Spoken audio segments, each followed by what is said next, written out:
An 8-year-old girl stepped out of her best friend's house on a quiet summer afternoon, and vanished without a sound. No witnesses. No evidence. No signs of a struggle. For 21 years, her parents believed she was gone forever. Until a routine traffic stop, over 600 miles away, exposed a truth no one was prepared for. She walked into silence on an ordinary afternoon, and the world forgot to notice. For 21 years, a little girl existed as a ghost while living in plain sight, passing strangers on sidewalks, sitting in cars during traffic stops, breathing the same air as thousands of people who never saw the truth hiding behind her eyes. This is the story of how an 8-year-old child vanished on a 5-minute walk through a neighborhood where everyone knew her name, and how a single moment of instinct during a routine traffic stop would finally shatter the lie that had imprisoned her for more than 2 decades. Before we dive into this case, if you're new to the Cold Case Desk, hit that subscribe button right now and turn on notifications so you never miss a story. And drop a comment below and let us know where you're watching from today. We love hearing from our community around the world. Now, let's begin. The air hung thick on that summer afternoon in 1989, heavy with the scent of pine and wildflowers, the kind of heat that made the world move slowly, lazily, as if time itself had grown tired. In the small town of Pinehurst, Oregon, population 3,247, an 8-year-old girl named Anna Marie Fields stepped out of a house on a gravel road and walked toward home. No one screamed. No witnesses emerged from the shadows. No physical evidence marked the spot where childhood ended and nightmare began. Anna simply ceased to exist somewhere between her best friend's front door and her own house 5 minutes away, vanishing as completely as if the earth had opened beneath her feet and swallowed her whole. For 21 years, her name would become a ghost story whispered in a town that refused to forget, a wound that never healed, a question that poisoned every ordinary moment with the knowledge that safety was an illusion and that evil could strike anywhere, anytime, to anyone. This is the story of how every system designed to protect a child failed. How manipulation and isolation could hide a kidnapping victim in plain sight for more than 2 decades. And how one overlooked detail, one moment of intuition from a highway patrol officer 2 states away, would finally bring Anna Marie Fields home. Pinehurst sits in the forested heart of rural Oregon, cradled by mountains thick with timber, a town where logging trucks rumble through before dawn and the scent of sawdust mingles with mountain air. In 1989, it was the kind of place where front doors stayed unlocked, where children rode bicycles until the streetlights flickered on, where neighbors knew not just your name but your family history stretching back 3 generations. It was a community that believed itself insulated from the darkness that plagued cities and urban sprawl, protected by its smallness, its isolation, its tight-knit bonds of familiarity and mutual watchfulness. That belief would prove catastrophic. The town had been built on timber, its economy rising and falling with the fortunes of the lumber industry that employed nearly every working man within 50 miles. The mill on the eastern edge of town operated 3 shifts, the screech of saw blades and crash of timber hitting sorting yards providing a constant industrial soundtrack to daily life. Downtown Pinehurst consisted of a single main street lined with practical establishments, a grocery store, a hardware store, a diner that served breakfast all day, a post office, 2 churches, 1 Baptist and 1 Methodist, engaged in quiet competition for souls and Sunday attendance. The residential streets spread out from this central spine in a loose grid pattern, modest houses on quarter-acre lots where families planted gardens and children played in yards bordered by white picket fences that were more decorative than functional. Everyone knew everyone. The pharmacist knew what medications your grandmother took. The postal worker knew when you were expecting a package. The checker at the grocery store knew your family's eating habits and would comment if you deviated from your usual purchases. This interconnectedness was both the town's greatest strength and, as it would turn out, one of its greatest vulnerabilities. Anna Marie Fields was born on March 12, 1981, in a small hospital 30 miles from Pinehurst, arriving in the world with a lusty cry that the nurse said indicated strong lungs and a determined spirit. Her parents, David and Rebecca Fields, had moved to Pinehurst 2 years before Anna's birth, drawn by David's job at the lumber mill and Rebecca's dream of raising children somewhere they could run barefoot through grass and know their neighbors by name, somewhere far from the anonymous sprawl of the city where Rebecca had grown up feeling disconnected and alone. They settled into a modest two-story house on Maple Drive, a structure that had been built in the 1940s and maintained with care by its previous owners. The house was painted butter yellow with white shutters that Rebecca repainted every 3 years without fail, a ritual of order and maintenance that gave her a sense of control over at least one small corner of the world. A white picket fence bordered the front yard where Rebecca planted roses that bloomed every summer in shades of red and pink and yellow, their fragrance drifting through open windows on warm evenings. Anna was their only child, though Rebecca often spoke of wanting more, of filling that house with the beautiful chaos of siblings and the laughter that comes from a home bursting with life. But after Anna's birth, Rebecca had complications that made future pregnancies dangerous, and so they poured all their hopes and dreams and love into this one child, this bright-eyed girl who seemed to absorb the world around her with an intensity that was both delightful and slightly overwhelming.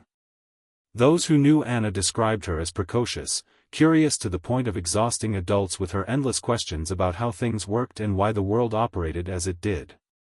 She wanted to know why the sky changed colors at sunset, why some rocks were smooth and others rough, why birds could fly but humans couldn't, why her dog refused to go outside when it rained.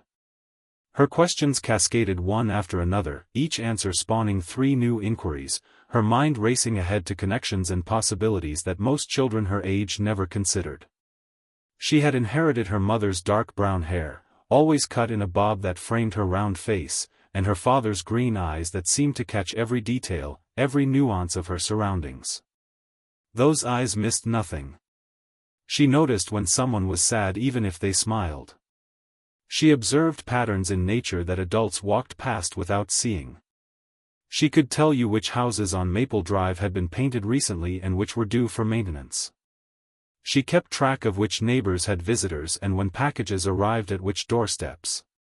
It was an attentiveness that her parents found charming, never imagining that this quality of observation would later become both a blessing and a curse. Her second-grade teacher, Mrs. Patricia Holbrook, would later tell investigators that Anna read at a 5th-grade level, that she consumed books about animals and space and ancient civilizations with an intensity rare for someone so young. The school library became Anna's second home. She checked out the maximum number of books allowed, read them cover to cover, and returned them days later hungry for more. Mrs. Holbrook kept a special shelf of advanced reading material specifically for Anna, challenging books that would hold her interest and feed her voracious appetite for knowledge. She was the kind of child who made you believe in potential, Mrs. Holbrook said during one of the many interviews that would follow Anna's disappearance, her voice cracking with emotion even as she struggled to maintain professional composure. Not just intelligent, but compassionate. She noticed when other children were hurting. She would share her lunch without prompting. I remember thinking she was going to accomplish something meaningful with her life. I remember believing that this child was destined for greatness, that we were witnessing the early stages of someone who would make a real difference in the world. It was a prophecy that would never be fulfilled in the way anyone imagined. David Fields worked at the lumber mill, his days measured in the scream of saw blades and the crash of timber hitting sorting yards. He operated one of the massive saws that reduced whole trees to boards, dangerous work that demanded constant attention and respect for machinery that could kill a man in seconds if he lost focus. He left for work before dawn and returned in the late afternoon, his clothes covered in sawdust, his hands rough and calloused from years of physical labor. He was a quiet man, not given to lengthy conversations or displays of emotion, but his love for his family was evident in everything he did, in the way he maintained their house and their car, in the way he saved money for Anna's future education, in the way he read her bedtime stories every night even when exhaustion made his eyes droop and his voice slow. Rebecca stayed home with Anna during the early years, then took a part-time job at the town library once Anna started school. She loved the work, loved being surrounded by books, loved helping patrons find exactly what they needed. The job paid poorly but provided satisfaction and a sense of purpose beyond the domestic sphere. She and Anna would often walk to the library together after school, Anna doing homework at one of the reading tables while Rebecca shelved returns and processed new acquisitions. They were, by all accounts, an ordinary family living an ordinary life in a town where ordinary was the highest aspiration. They attended First Baptist Church most Sundays, sitting in the same pew week after week. They ate dinner together every evening at 6 o'clock, Rebecca insisting on this ritual even as modern life tried to pull families in different directions. They watched television together in the evenings, carefully selected programs that Rebecca deemed appropriate for a child Anna's age. They took modest vacations, usually camping trips to the Oregon coast where Anna collected shells and rocks and asked endless questions about marine life and tide patterns. The summer of 1989 arrived with oppressive heat that made the days stretch long and languid. School had dismissed in early June, and Anna spent her mornings helping her mother tend the garden behind their house, learning to distinguish weeds from vegetables, mastering the careful work of picking beans without damaging the plants. Her afternoons were spent riding her bicycle up and down Maple Drive, sometimes venturing as far as the old covered bridge a quarter-mile from home, a wooden structure that spanned a creek that ran high in spring and slowed to a trickle by late summer. She had a best friend, Sarah Chun, whose family lived 3 houses down the street. Sarah's parents had moved to Pinehurst from California 5 years earlier, drawn like so many others by the promise of affordable housing and safe streets. Sarah was 2 months older than Anna, and the girls had bonded immediately upon meeting, their friendship cemented by shared interests in books and imagination and elaborate pretend games that could occupy them for hours. The 2 girls were inseparable that summer, constructing elaborate imaginary worlds in Sarah's backyard, building fortresses from cardboard boxes salvaged from the grocery store, planning adventures they promised themselves they would have when they were old enough to drive cars and make their own decisions about where to go and what to do. They talked about growing up together, about going to the same college, about being roommates and best friends forever, making the kind of eternal promises that children make with absolute sincerity and no understanding of how life can shatter even the most heartfelt vows. July in Pinehurst meant long days of sunshine interrupted by brief afternoon thunderstorms that rolled in from the mountains, dramatic displays of lightning and thunder that sent children running for cover and left the air smelling of ozone and wet earth. Anna loved these storms, loved watching them approach from the safety of her family's covered porch, loved the way the temperature would drop suddenly as the first fat drops of rain began to fall. On July 18, 1989, a Tuesday, Anna asked her mother if she could walk to Sarah's house after lunch. It was a request she had made dozens of times before, a routine so familiar it barely registered as noteworthy. The route was simple, straightforward, a 5-minute walk along a road where everyone knew everyone, where the concept of stranger danger seemed like something that happened in other places, to other families, in circumstances that bore no resemblance to life in Pinehurst. Rebecca was in the kitchen washing lunch dishes when Anna made her request, her hands submerged in warm soapy water, her mind already moving ahead to the afternoon tasks that awaited her. She hesitated for reasons she could never quite articulate in the years that followed, some maternal instinct whispering caution without words, a flutter of unease that had no rational foundation. But Anna's face was so bright with anticipation, so full of the simple joy of childhood friendship, that Rebecca pushed aside her vague discomfort and relented. "Be home by 5, Rebecca said, glancing at the kitchen clock that read 1:15 in the afternoon. "And stay on the road. No shortcuts through the woods." Anna had a habit of exploring, of taking detours through interesting terrain, and while the woods between houses were not particularly dense or dangerous, Rebecca preferred that Anna stick to well-traveled routes where neighbors might see her if anything went wrong. "I promise," Anna said, kissing her mother's cheek before running out the front door, her purple backpack bouncing against her shoulders. The backpack contained a few small treasures Anna planned to show Sarah, a particularly interesting rock she had found near the creek, a library book about dolphins, a half-finished friendship bracelet she was weaving from embroidery thread. It was the last time Rebecca Fields would see her daughter for 21 years. Anna arrived at Sarah's house at 1:22 in the afternoon. Sarah's mother, Linda Chun, answered the door and invited Anna inside for cookies and lemonade, the kind of small hospitality that defined life in Pinehurst, where children were always welcome and where feeding them was considered an automatic extension of neighborly duty. The girls spent the afternoon in Sarah's bedroom, a space decorated with posters of pop stars and stuffed animals arranged on shelves with careful precision. They played with dolls, creating elaborate storylines and scenarios, their imaginations transforming plastic figures into characters with complex personalities and motivations. They listened to a cassette tape of pop songs on a boom box that Sarah had received for her birthday, singing along to lyrics they had memorized through repeated listening. They painted each other's nails with polish borrowed from Linda's bathroom, giggling at their amateur attempts and the way the bright pink color looked against their young skin. Linda checked on them twice, once at 2 o'clock and again at 3:30. Everything appeared normal. Everything seemed fine. The girls were engaged in typical childhood activities, their voices rising and falling in animated conversation, their laughter punctuating the quiet afternoon. Linda felt grateful that Sarah had found such a good friend, someone who shared her daughter's interests and brought out the best in her. At 4:47 in the afternoon, Anna announced she needed to head home.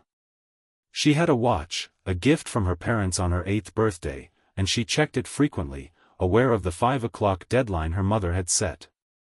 Sarah walked her to the front door, the two girls already making plans to see each other the following day, discussing what games they might play and whether they could convince their mothers to let them have a picnic lunch at the covered bridge. Linda was in the kitchen beginning dinner preparations, chopping vegetables for a salad, her mind occupied with the evening meal and the ordinary concerns of household management.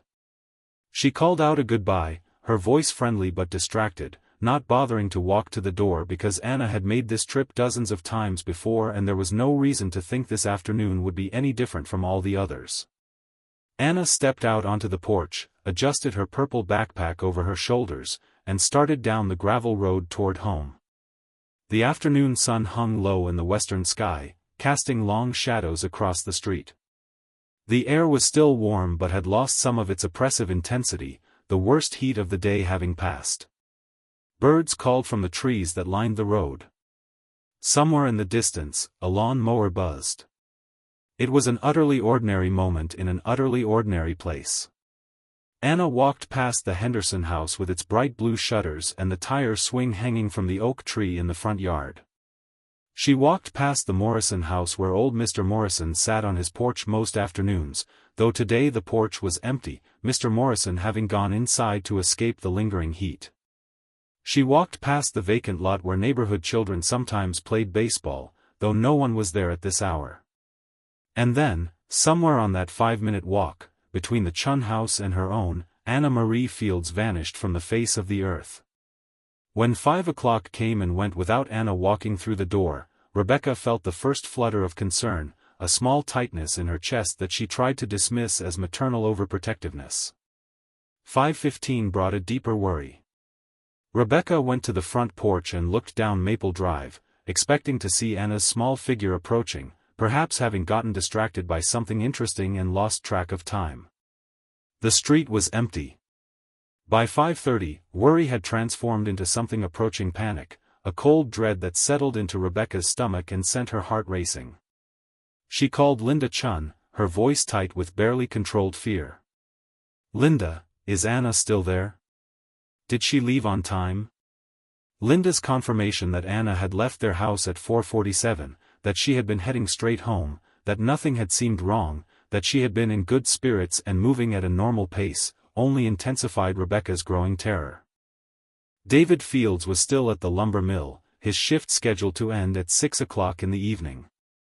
Rebecca called him at 5:35, her voice shaking as she explained that Anna had not come home, that she should have been there over half an hour ago, that something was wrong. David felt his blood turn to ice. He told his supervisor there was a family emergency and left work immediately, his hands trembling as he started his truck and drove the familiar streets of Pinehurst with growing dread. He arrived home at 5:48, and together he and Rebecca began searching the neighborhood on foot, calling Anna's name, checking with neighbors, retracing the simple route from the Chun house to their own. They knocked on doors. They looked in yards. They checked the covered bridge, thinking perhaps Anna had stopped there despite Rebecca's instructions. They found nothing. No sign of Anna. No indication of where she might have gone or what might have happened. At 6:15, with the sun beginning its slow descent toward the ridge line and shadows lengthening across the streets, David Fields called the Pinehurst Police Department. His voice was steady through sheer force of will, though his hands shook as he held the phone receiver. The officer who answered the call, Deputy James Moreland, was sympathetic but not immediately alarmed.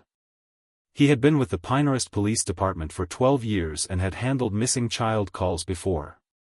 Children wandered off, he explained in a calm, reassuring voice. They lost track of time.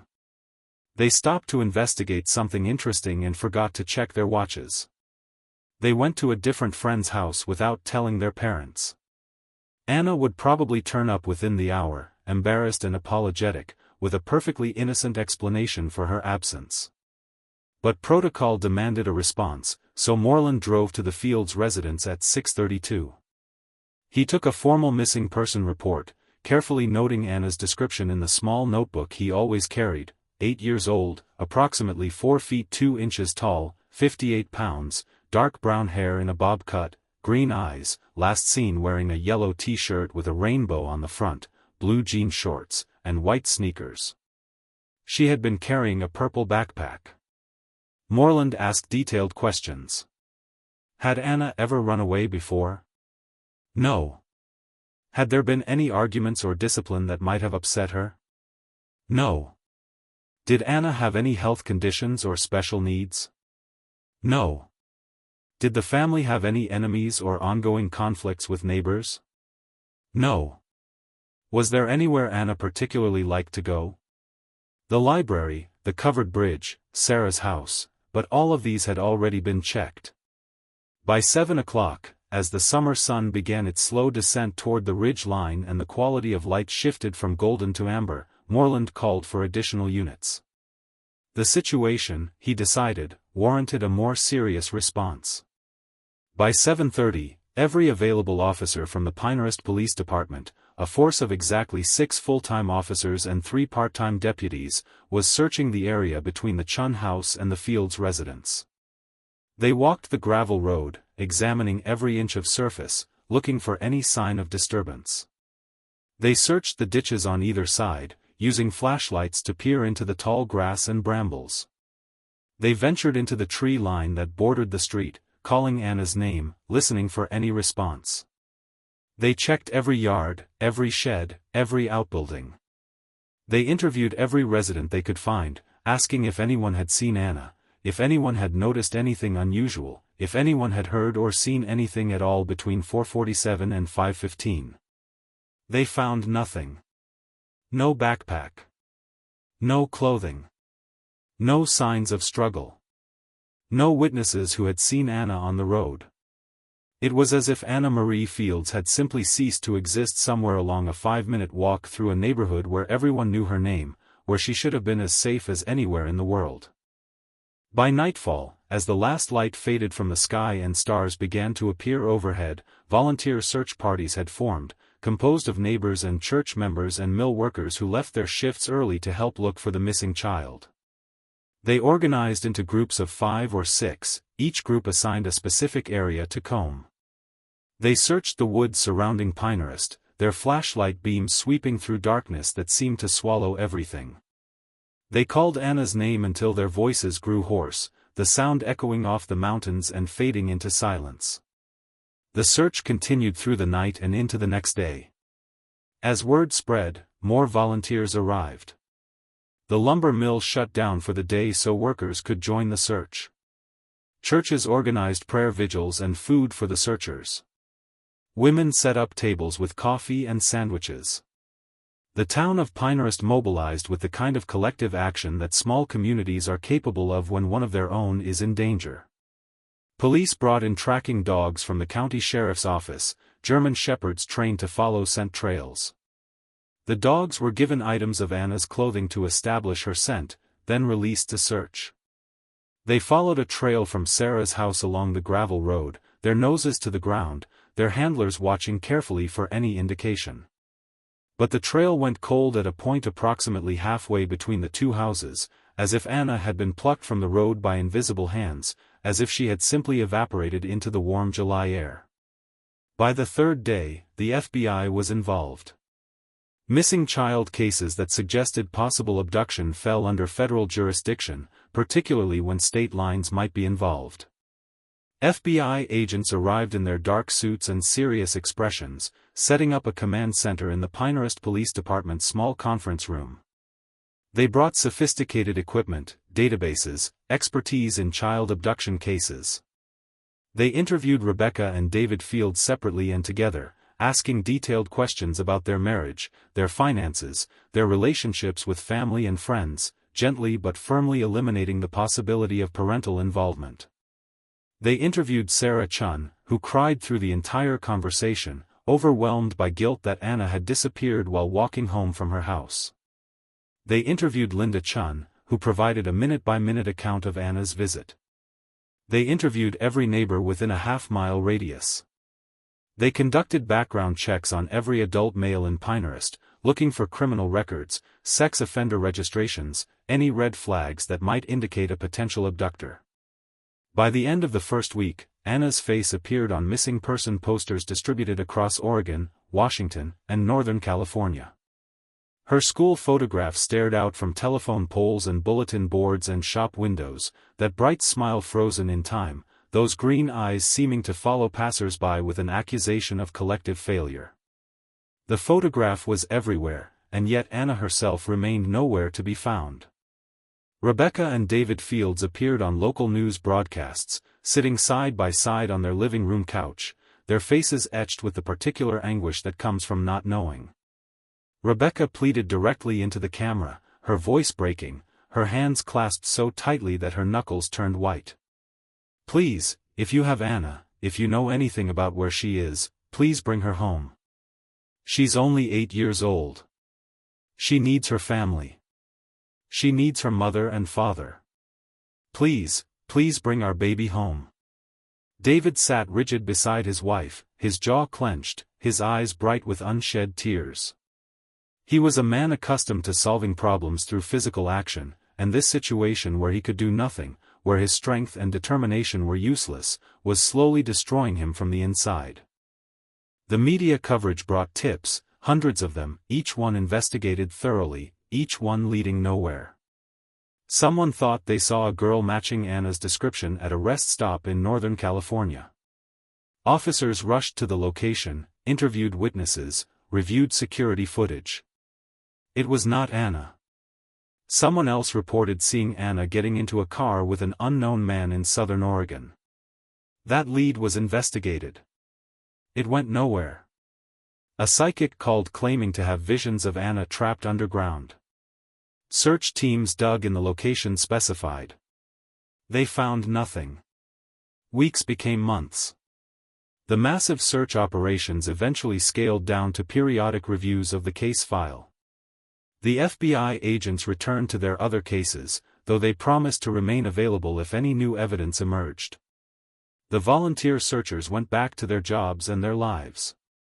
The media moved on to other stories. But Pinehurst never forgot.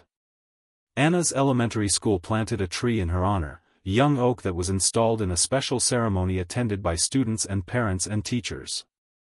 A small plaque at its base read, "In memory of Anna Marie Fields.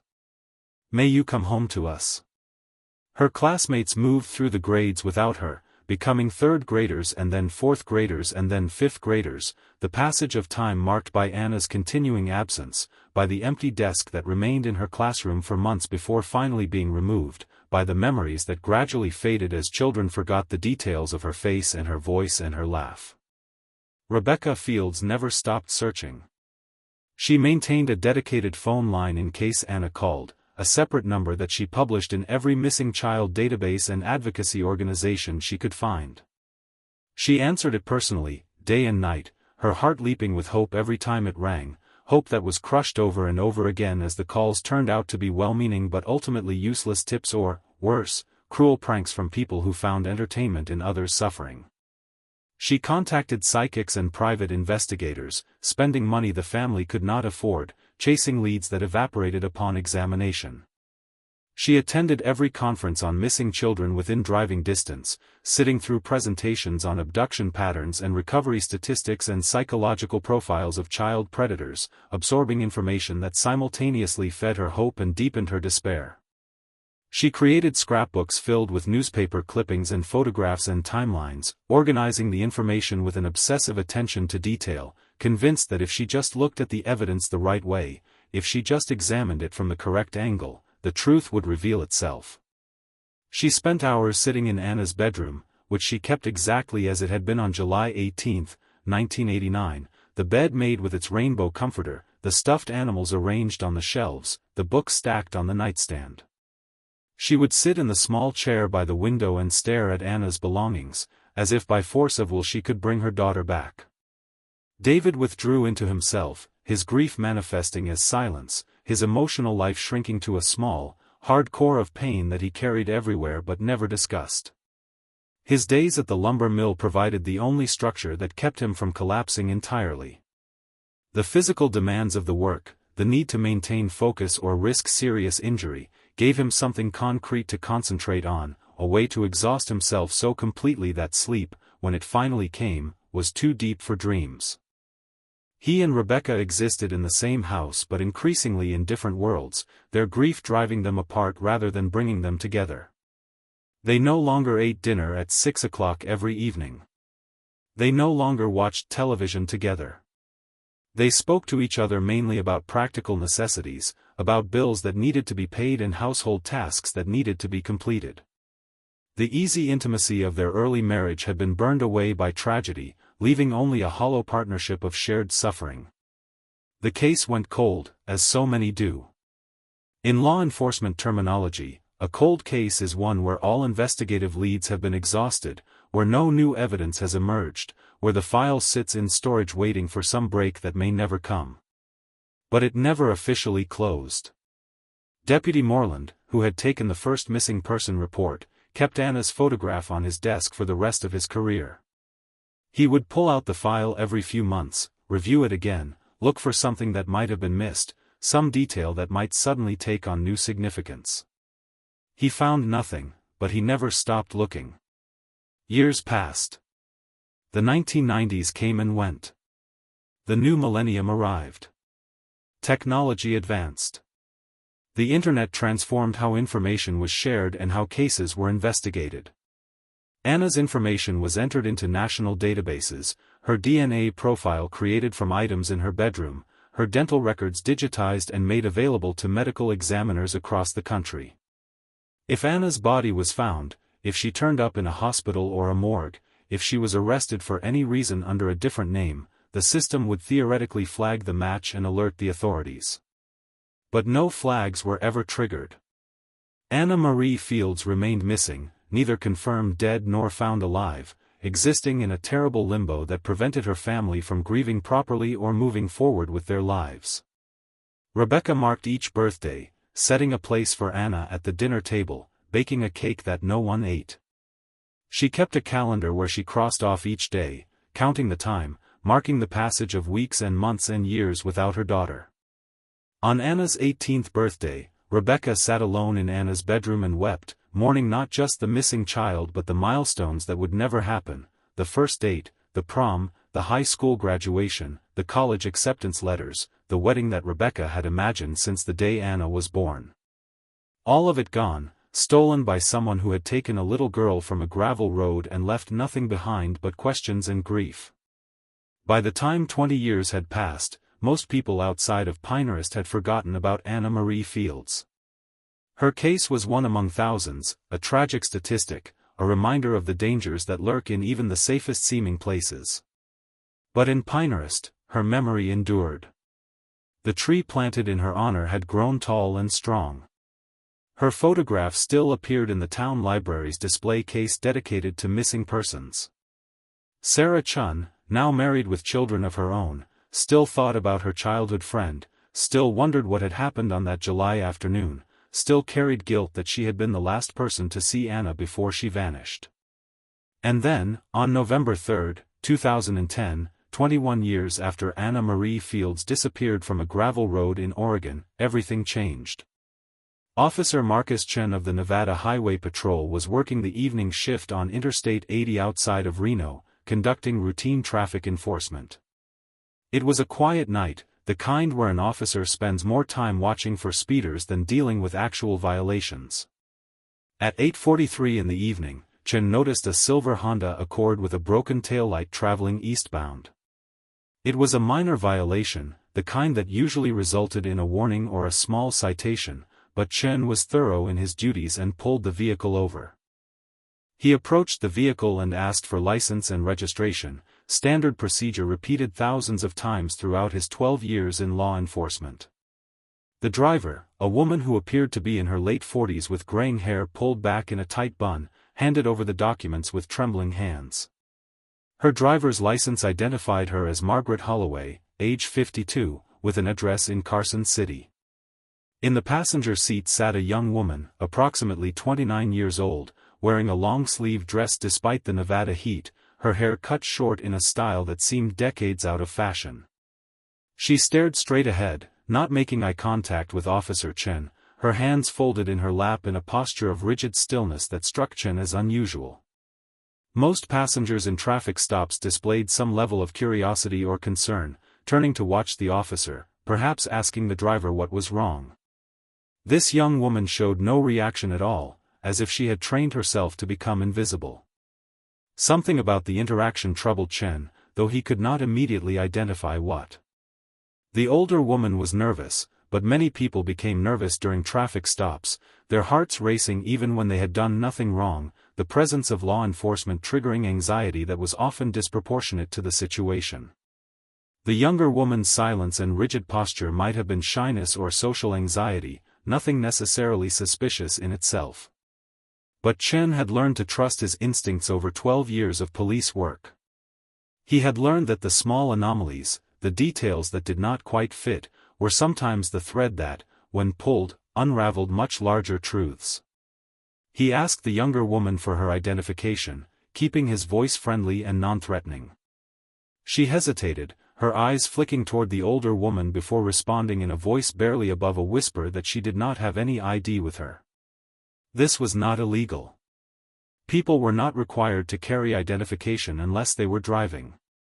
But combined with everything else, it added to Chen's growing sense that something was not quite right about this situation. "What's your name?" Chen asked, maintaining his casual tone. Another hesitation. Another glance at the older woman. "Sarah," she finally said. "Sarah Holloway." "Date of birth?"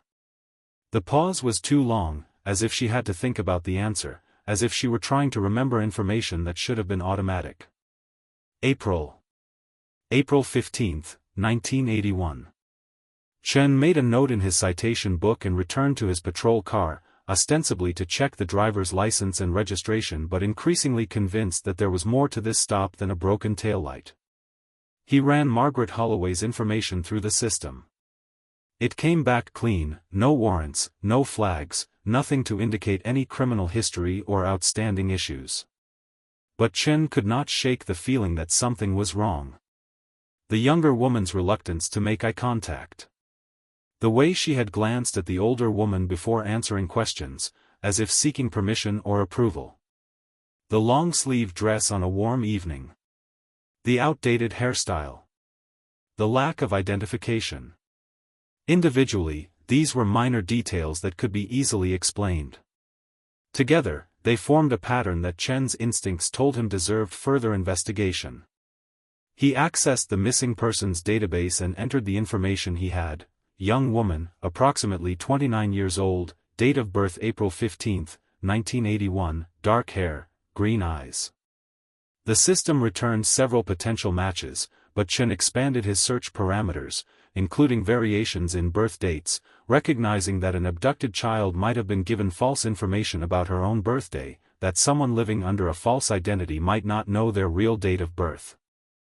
And there, suddenly appearing on his screen, was a case from 1989. An 8-year-old girl named Anna Marie Fields who would now be 29 years old. Date of birth, March 12, 1981, not April 15, but close enough to warrant attention. Dark hair. Green eyes. Last seen in Oregon wearing a yellow t-shirt with a rainbow on the front. The age matched. The general description matched. The birth month was off by 1 month, but Chen had seen enough cases to know that children raised under false identities often had incorrect birth dates, sometimes deliberately altered to make them harder to trace, sometimes genuinely forgotten by the child over years of repetition of the false information until the lie became indistinguishable from memory. 21 years had passed since Anna Fields had disappeared. The photograph on file showed a child with a round face and bright eyes, smiling at the camera with the unself-conscious joy of someone who still believed the world was fundamentally safe and good. The woman sitting in the passenger seat of the Honda Accord bore no obvious resemblance to that child, but Chen understood how time and trauma could alter a person beyond recognition. He sat in his patrol car for several long moments, weighing his options.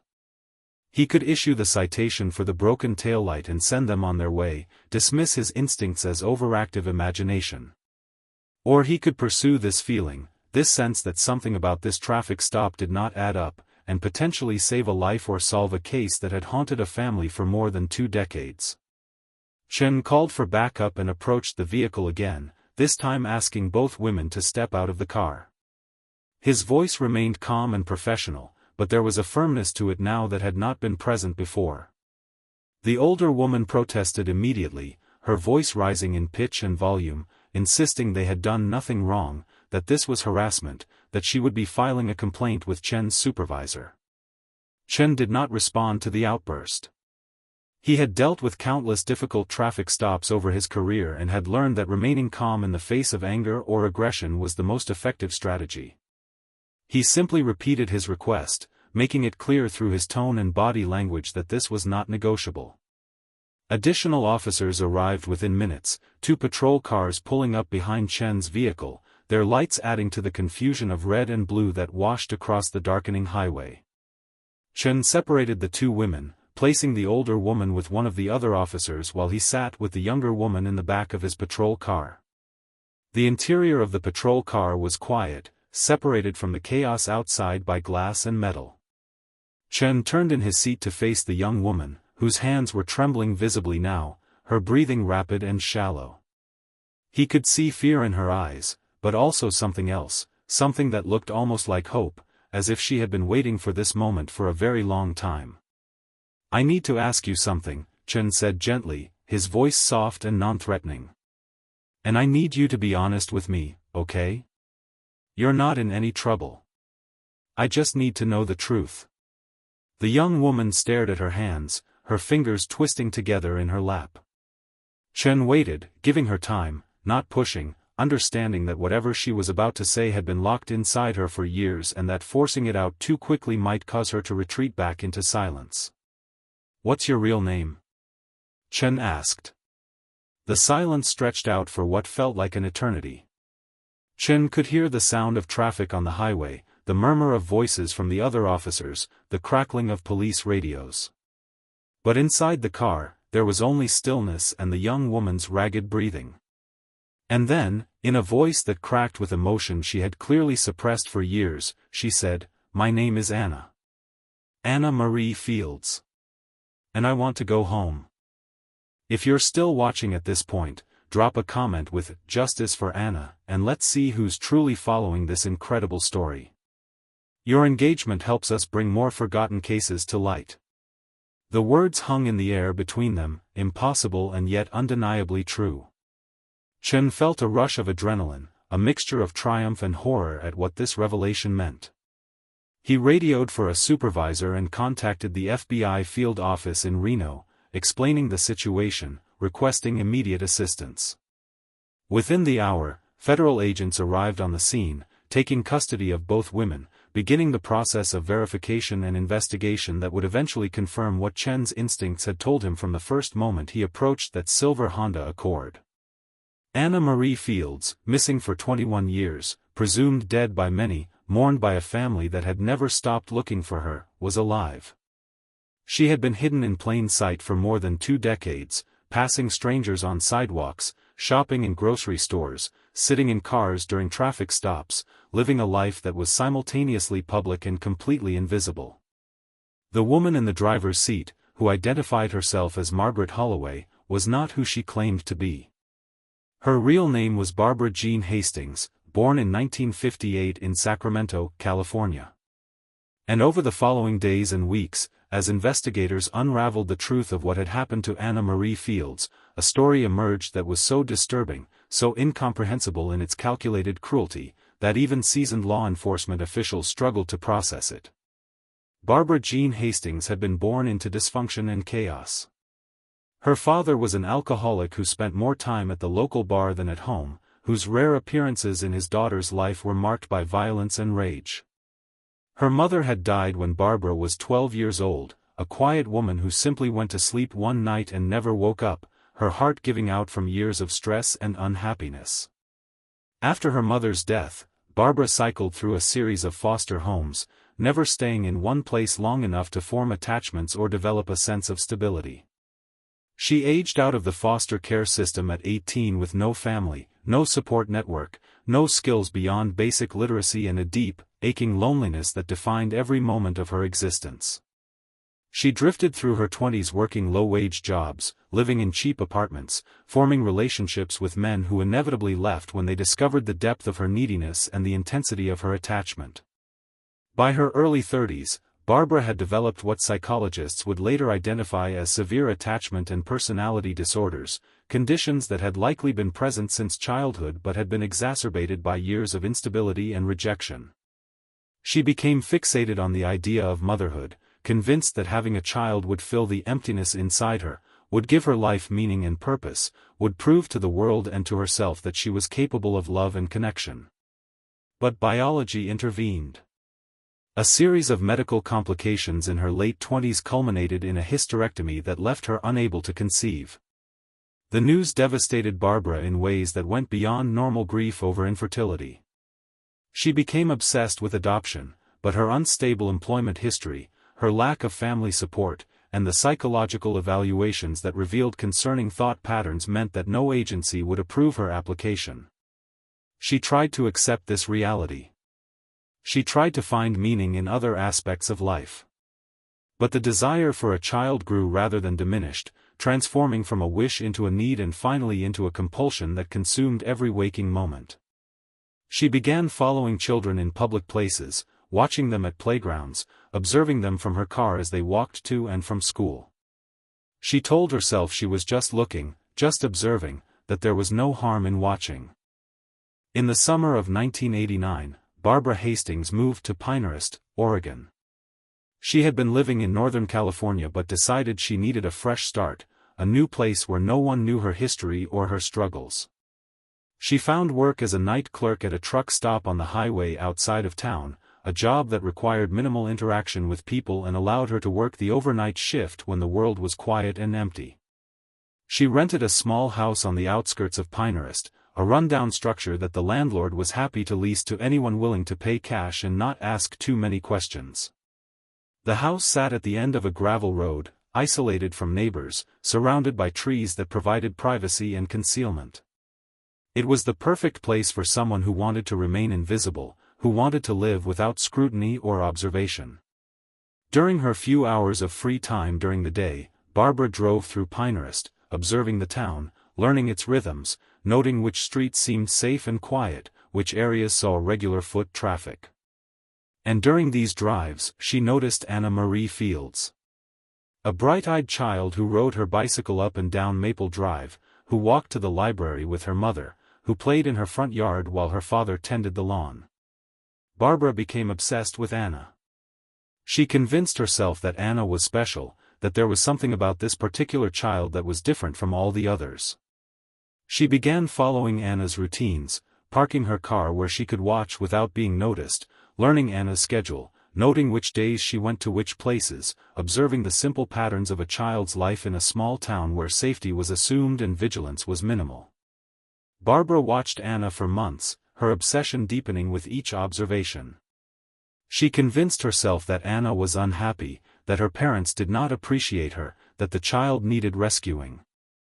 These delusions were so complete, so thoroughly integrated into Barbara's worldview, that she genuinely believed she was planning an act of salvation rather than a crime. In her distorted thinking, taking Anna would be saving her, would be giving the child a better life, would be fulfilling both Anna's needs and Barbara's own desperate hunger for connection and purpose. On July 18, 1989, Barbara called in sick to her shift at the truck stop. She spent the morning watching Anna's house from a distance, waiting for the right moment, the perfect opportunity. When she saw Anna leave Sarah Chun's house alone in the late afternoon, walking along that gravel road, Barbara's hands trembled with anticipation and terror at what she was about to do. She pulled her car alongside Anna and rolled down the window. Her voice was friendly, concerned, carefully modulated to sound trustworthy and familiar. She told Anna that there had been an emergency at home, that Anna's mother had sent Barbara to pick her up and bring her home quickly. It was a simple lie, but it was effective. Anna, raised in a community where adults were trusted and where the concept of stranger danger was abstract rather than concrete, got into the car. Barbara drove away from Pinehurst, her heart pounding, her mind racing with exhilaration and fear. In the passenger seat, Anna sat quietly at first, confused but not yet frightened, still believing the story about an emergency at home. It was not until they had been driving for more than an hour, heading south into California, that Anna began to realize something was wrong. "Where are we going?" Anna asked, her voice small and uncertain. "This isn't the way to my house." Barbara's response was carefully prepared, a lie built on layers of other lies. "There's been an accident, sweetie. Your mother and father were in a car accident. They're in the hospital, and we need to go see them." Anna began to cry, her 8-year-old mind unable to process the magnitude of what she was being told, unable to question whether it was true because the alternative, that this adult was lying to her, was beyond her comprehension. Barbara reached over and patted Anna's hand, her touch meant to be comforting but instead feeling cold and wrong. They drove through the night, Barbara stopping only for gas and to use the restroom, always watching Anna carefully, never giving her an opportunity to call out for help or attract attention. By morning, they were in Northern California, far from Pinehurst, in territory where no one knew Anna's face or would recognize her from the missing person reports that had not yet been filed. Barbara rented a room at a cheap motel, paying cash, using a false name, signing the register with practiced ease. She told Anna to stay quiet, to not talk to anyone, warning her that if she caused trouble, if she told anyone what had happened, her parents would be in even more danger. Anna, terrified and confused and overwhelmed, obeyed. Over the following days, as search parties combed the woods around Pinehurst and Rebecca and David Fields appeared on television pleading for their daughter's return, Barbara kept Anna locked in a series of motel rooms, constantly moving, never staying in one place long enough for anyone to become suspicious. She dyed Anna's hair blonde, changing her appearance, making her harder to recognize from the photographs that were beginning to circulate on missing person posters. And slowly, methodically, Barbara began the process of erasing Anna Marie Fields and creating Sarah Holloway. She told Anna that her parents had died in the hospital, that there was no one to take care of her except Barbara, who was her aunt, her mother's sister. Anna cried for days, grieving for parents she did not actually believe were dead but who seemed to be getting further and further away with each passing hour. Barbara allowed the crying initially, but when it continued past what she considered acceptable, she introduced consequences. When Anna cried too loudly, Barbara locked her in the bathroom. When Anna asked too many questions, Barbara refused to feed her. When Anna tried to run when they stopped for gas, Barbara grabbed her arm so hard it left bruises and threatened to abandon her in the woods where wild animals would find her and eat her. The threats were specific and terrifying, designed to prey on a child's most primal fears. Over time, through a combination of isolation, manipulation, and psychological abuse, Barbara succeeded in reshaping Anna's reality. She homeschooled Anna using materials she purchased at thrift stores, teaching her reading and basic mathematics but carefully controlling what information Anna had access to. She never allowed Anna contact with other children or adults who might ask questions or notice discrepancies. She created false documents identifying Anna as Sarah Holloway, her daughter, born April 15, 1981 in Sacramento. The documents were crude forgeries, but in the early 1990s, before computer databases and instant verification, they were sufficient to establish a paper identity. Barbara obtained a social security number for Sarah Holloway through a combination of fraudulent applications and exploitation of bureaucratic gaps that existed in that era. She enrolled Sarah in an online correspondence school for homeschooled children, providing just enough educational documentation to satisfy authorities if anyone ever questioned why the child was not attending public school. They moved frequently, living in Nevada, Idaho, Montana, always in rural areas where newcomers were common and questions were rare, where a woman homeschooling her daughter attracted no particular attention, where isolation was seen as a lifestyle choice rather than a red flag. Barbara worked night shifts at gas stations and convenience stores, jobs that allowed her to watch Anna constantly during the day, ensuring the child had no opportunity for unsupervised contact with the outside world. Anna learned to accept her new reality because the alternative, the constant punishment and threats and isolation, was unbearable. She learned to respond to the name Sarah. She learned to tell the story Barbara had created for her, that her father had died before she was born, that her mother, Barbara's sister, had died in a car accident when Sarah was very young, that Barbara had raised her ever since out of love and family obligation. By the time Anna was a teenager, her memories of her real family had become dreamlike and uncertain, fragments that she was no longer sure were real or imagined. She remembered a yellow house with white shutters. She remembered roses blooming along a fence. She remembered a woman with dark hair who sang while cooking dinner. But were these memories or fantasies? Had she really lived in a place called Pinehurst, or had she invented that name from some half-remembered book or television show? Barbara encouraged this uncertainty, telling Anna that she had been a very imaginative child, that she sometimes had trouble distinguishing between reality and make-believe, that the things she remembered from before the car accident were probably just dreams or stories she had told herself. Over time, Anna began to doubt her own mind, to distrust the fragmented images that surfaced in quiet moments, to push them away because dwelling on them brought only confusion and pain. She knew something was wrong. Some part of her understood that the life she was living was not normal, that the level of control Barbara exercised over every aspect of her existence was excessive and strange. But she had been trained so thoroughly in fear, had been so completely isolated from any alternative perspective, that she could not imagine escaping. Where would she go? Who would help her? Barbara had convinced her that she had no one else, that without Barbara she would be alone in a dangerous world that wanted to hurt her. For 21 years, Anna Marie Fields lived in captivity while simultaneously living in plain sight. She went to grocery stores with Barbara, walking through aisles while other shoppers passed by without a second glance. She sat in waiting rooms at free clinics when she was sick, surrounded by people who never noticed anything unusual about the quiet young woman who avoided eye contact and spoke only when spoken to.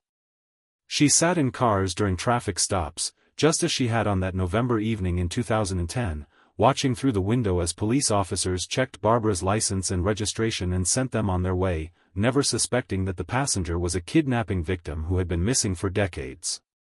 She existed in spaces where dozens, hundreds, thousands of people could have noticed something wrong, but the truth was too improbable for anyone to recognize. A woman and her adult daughter, driving from one place to another, living quiet lives, attracting no attention.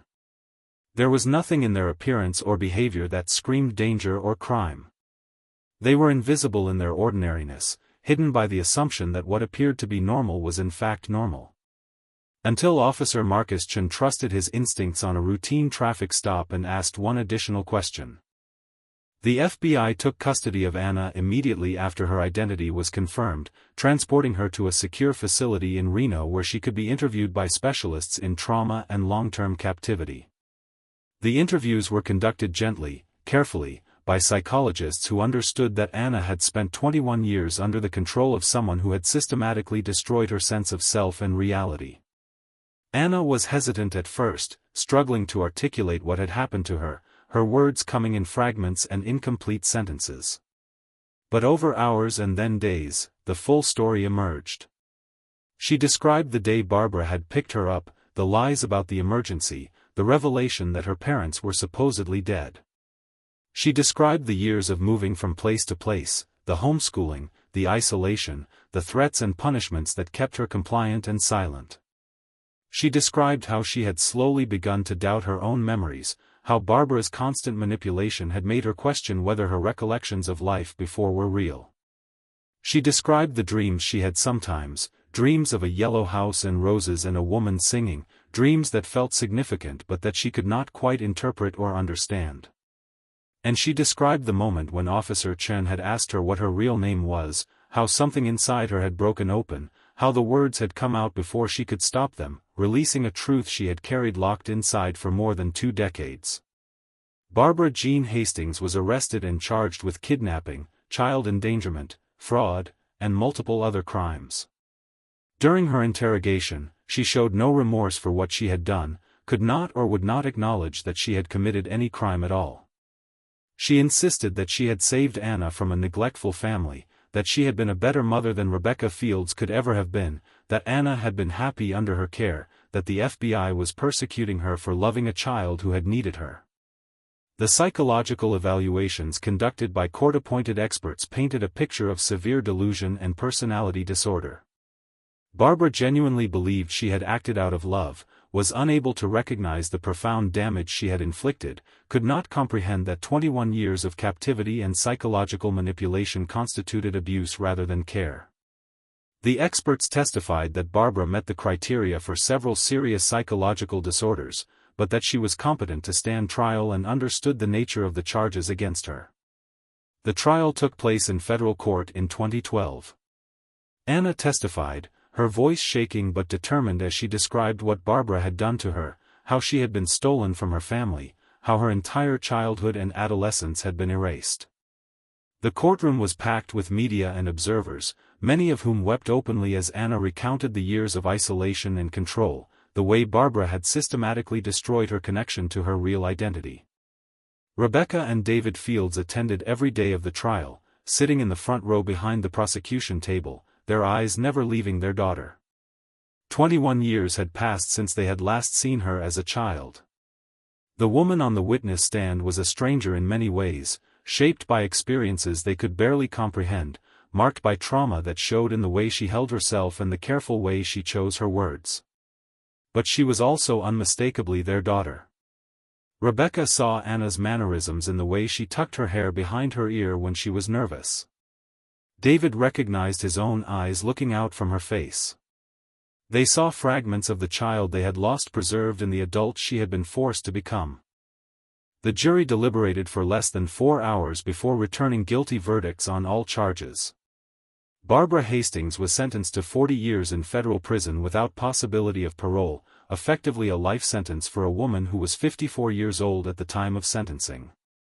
She maintained her innocence throughout the trial and continued to do so even as she was led away in handcuffs, still insisting to anyone who would listen that she was being persecuted for being a good mother, that Anna was lying, that the justice system had failed to understand the truth of their relationship. But the more important story, the one that mattered more than Barbara's conviction and sentencing, was Anna's reunion with her real family. David and Rebecca Fields had received the phone call from the FBI on November 4, 2010, informing them that their daughter had been found alive. The words did not seem real. After 21 years of searching, of hoping, of gradually accepting that they would probably never know what had happened to Anna, this news was impossible to process. Rebecca collapsed when she received the call, her legs giving out from the shock and relief and grief of 2 decades condensed into a single moment. David caught her before she hit the floor, holding her as she sobbed, his own eyes streaming with tears, his hands shaking so badly he could barely hold the phone. The FBI arranged for the reunion to take place 3 days later in Reno, at a facility equipped to handle the complex emotional and psychological dynamics of such an encounter. Anna had spent those 3 days working with counselors, looking at photographs of her childhood, being gently guided toward memories that had been suppressed and distorted by time and trauma. She looked at pictures of herself as a child, that bright-eyed 8-year-old in the school photograph that had appeared on so many missing person posters. She looked at pictures of Rebecca and David, younger versions of her parents frozen in time from before her disappearance. She looked at pictures of the yellow house with white shutters, of the roses blooming along the fence, of the maple tree in the front yard that had grown tall and thick in her absence. And slowly, fragments began to coalesce into something more solid. The dreams she had dismissed as imagination were in fact memories. The yellow house was real. The woman who sang while cooking was her mother. The man who read her bedtime stories was her father. The life she thought she had invented had actually existed, and she had been stolen from it, had had it taken from her by someone who believed love justified any action, any crime. When the moment came for Anna to see her parents, the FBI had cameras ready, both for documentation and because Rebecca and David had agreed to share the footage with news media in hopes of raising awareness about long-term abduction cases. The reunion took place in a simple room with comfortable chairs and soft lighting, designed to feel safe and non-threatening. Rebecca entered first, with David behind her. They had been warned that Anna might not immediately recognize them, that the reunion might be awkward or difficult, that it would take time for Anna to process everything she was experiencing. But when Rebecca saw her daughter, when she looked into those green eyes that had haunted her dreams for 21 years, something fundamental shifted in the universe, a wrong that had existed for more than 2 decades suddenly and impossibly made right. Rebecca's legs gave out. She collapsed to her knees, her body unable to support the weight of emotion crashing through her, 2 decades of grief and hope and despair transforming into a joy so intense it was almost unbearable. David stood frozen, his hands clenched at his sides, tears streaming down his face, unable to move or speak or process what he was seeing. Anna, for her part, had spent 2 days looking at photographs, working with psychologists to unlock memories that had been buried and distorted. But seeing her parents in person was different from looking at old pictures. These were real people, aged by time and grief but unmistakably the people from her dreams, from her fragmented memories, from the life that had been stolen from her. "Mom," she said, the word uncertain on her lips, a question rather than a statement. "Dad?" The sound of Anna's voice saying those words broke whatever paralysis had held David frozen. He crossed the room in 3 strides and dropped to his knees beside Rebecca, and then they were both holding Anna, their arms around her, 21 years of separation dissolving in the physical reality of touch and presence. They stayed like that for a long time, the 3 of them holding each other, crying, unable to speak beyond the simple repetition of names and the words, "You're home, you're home, you're home," Rebecca's voice breaking on each repetition as if saying it enough times might make it more real, might anchor this moment in reality so it could not be taken away. The healing process would be long and complex. Anna had been robbed of her adolescence, her education, her development into an independent adult. She struggled with post-traumatic stress disorder, with anxiety, with the challenge of reintegrating into a world that had moved forward without her while she had been frozen in time, isolated from normal development and experience. Her parents had aged visibly in her absence, Rebecca now 54 years old, David 56, their faces marked by 2 decades of grief, by the particular anguish that comes from not knowing. The easy intimacy of their early family life, when Anna was 8 and the world seemed safe and manageable, was gone, replaced by a careful navigation of trauma and loss and the strange reality of being strangers who were also family. Sarah Chun, Anna's childhood best friend, was now married with 2 children of her own. She had never forgotten Anna, had carried guilt for 21 years that Anna had disappeared while walking home from her house. When she learned that Anna had been found, she wept with a relief that was almost as intense as the guilt she had carried.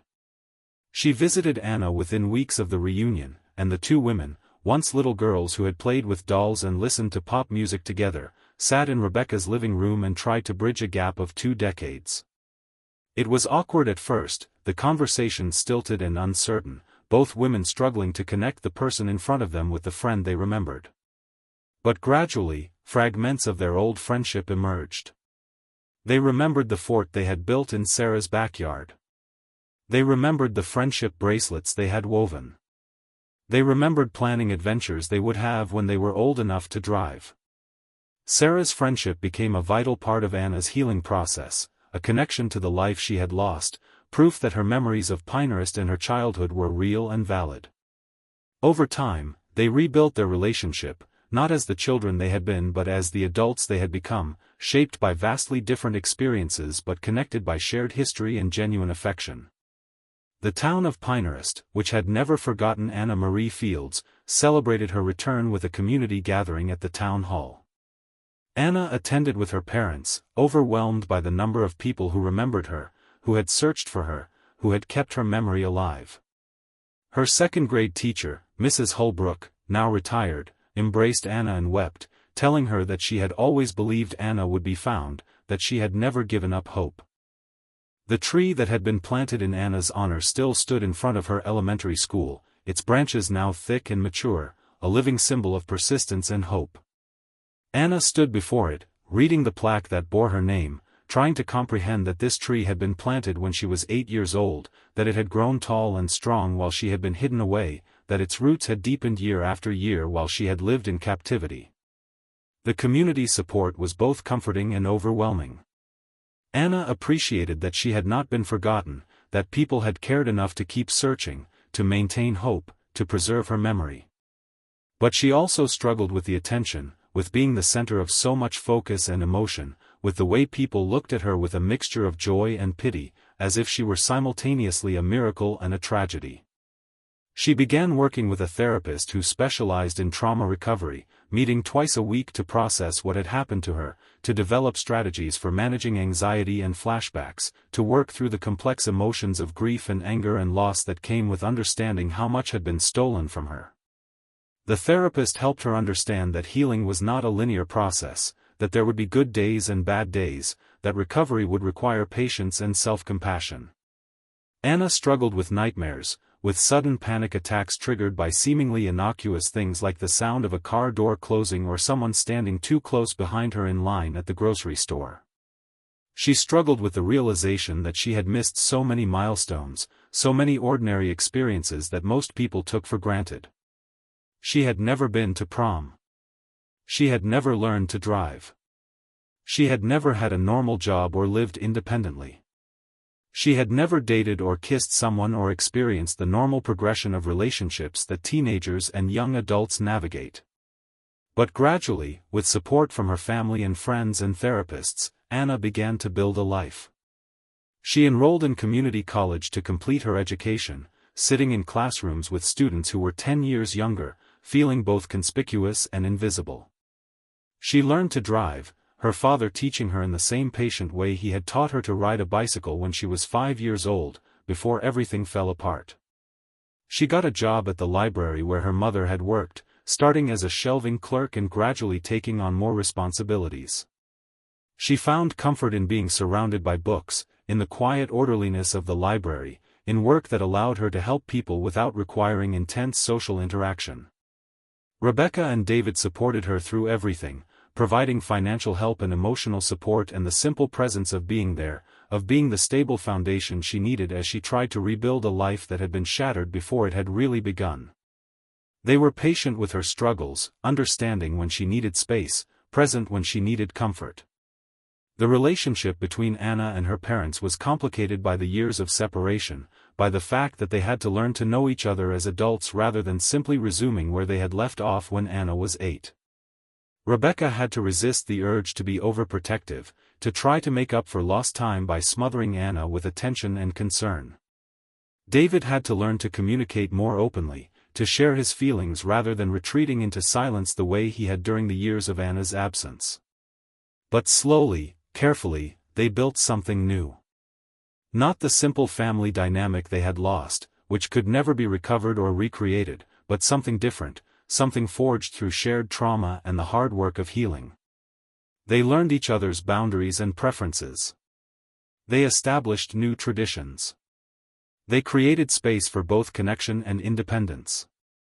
Anna began to reclaim pieces of her identity that had been suppressed or erased. She remembered that she had loved reading about animals and space and ancient civilizations. She rediscovered her curiosity about how things worked, her tendency to ask questions, her desire to understand the world around her. She remembered that she had been empathetic as a child, noticing when others were sad, offering comfort without being asked. That quality had survived 21 years of captivity, and she found ways to express it, volunteering at organizations that helped other victims of crime and trauma. 5 years after her recovery, Anna agreed to be interviewed for a documentary about long-term abduction cases. She sat in front of the camera, now 34 years old, her hair grown long, her eyes clear and steady, and told her story in her own words. She spoke about the day she was taken, about the years of isolation and manipulation, about the moment when Officer Chen asked her name and something inside her broke open. But she also spoke about healing, about the support she had received from her family and community, about the work of rebuilding a life from fragments and ruins. She spoke directly to other victims who might be watching, who might be living in situations similar to what she had endured, offering them hope and encouragement, telling them that escape was possible, that life after trauma was possible, that they deserved freedom and safety and love. The documentary was widely viewed and became an important tool for law enforcement training, teaching officers to recognize signs of long-term captivity, to trust their instincts when something seemed wrong, to ask the additional question that might save a life.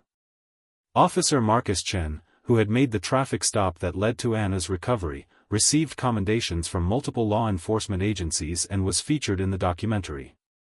But he consistently downplayed his role, insisting that he had simply done his job, that any thorough officer should ask questions when something seems off, that the real credit belonged to Anna for finding the courage to speak the truth after 21 years of being forced to live a lie. The Nevada Highway Patrol now uses Anna's case in training materials for new officers, teaching them to be observant, to trust their intuition, to understand that routine traffic stops can sometimes uncover much larger crimes. Chen personally conducts some of these training sessions, walking officers through what he noticed during that November evening in 2010, emphasizing the importance of small details and the value of taking time to investigate when instinct suggests that something is not quite right. Rebecca and David Fields became advocates for families of missing children, working with organizations that provide support and resources to parents enduring the nightmare of not knowing where their children are or what has happened to them.